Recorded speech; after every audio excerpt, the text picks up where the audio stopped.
शिवभाऊ, सुरुवातीला तुमच्या बालपणाबद्दल आणि परिवाराबद्दल सांगा. नमस्कार. माझा जन्म 8 डिसेंबर 1980 ला राटणी या ठिकाणी झाला. वडील प्रगतशील शेतकरी होते. स्वर्गीय आमदार लक्ष्मणभाऊ जगताप यांचा बॅच तुम्ही छातीला लावलेला आहे.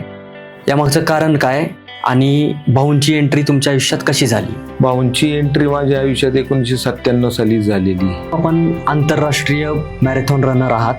त्याचा प्रवास कुठून सुरू झाला आणि नेमका त्याचा ट्रिगर पॉइंट काय होता? आंतरराष्ट्रीय रनर होण्याच्या अगोदर मी गावचा वासुदेव झालेलो आहे. राटणीचं कुरुक्षेत्र झालेलं आहे. हा, महाभारतासारखी परिस्थिती उद्भवलेली आहे. बरोबर. आणि अर्जुनाने सुद्धा महाभारतामध्ये असा ज्यावेळेस प्रसंग आला होता, समोर स्वकीय पाहिल्यानंतर अर्जुनाने सुद्धा स्वतःचं धनुष्यबाण खाली ठेवून टाकलेलं होतं.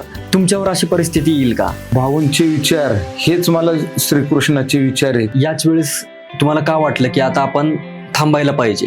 आता नाही लढायचं मग कधी लढायचं? तुम्हाला जर जनतेने संधी दिली तर सर्वप्रथम तुम्ही कोणती 3 कामं प्रभागात करणार आहात? माझ्या माता बंधू भगिनींना टॉयलेटची सोय नाहीये कुठं राटणीमध्ये. त्यानंतर दुसरं म्हणजे की फुटपाथ तो भाजीपाल्यावाले बसतात, तर त्यांच्यासाठी एक हॉकर झोन. आपली पुढची रणनीती काय असणार आहे? तुम्ही कोणत्या पक्षाला तिकीट मागणार आहात की अपक्ष लढणार आहात? मी कोणत्याही पक्षाकडे तिकीट मागायला जाणार नाही.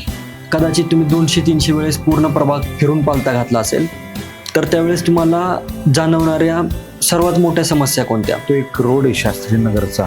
8 वर्षे झाली आणि नगरसेवकांची कारकिर्दी संपत आली तरी तो अजून पूर्णच होतोय.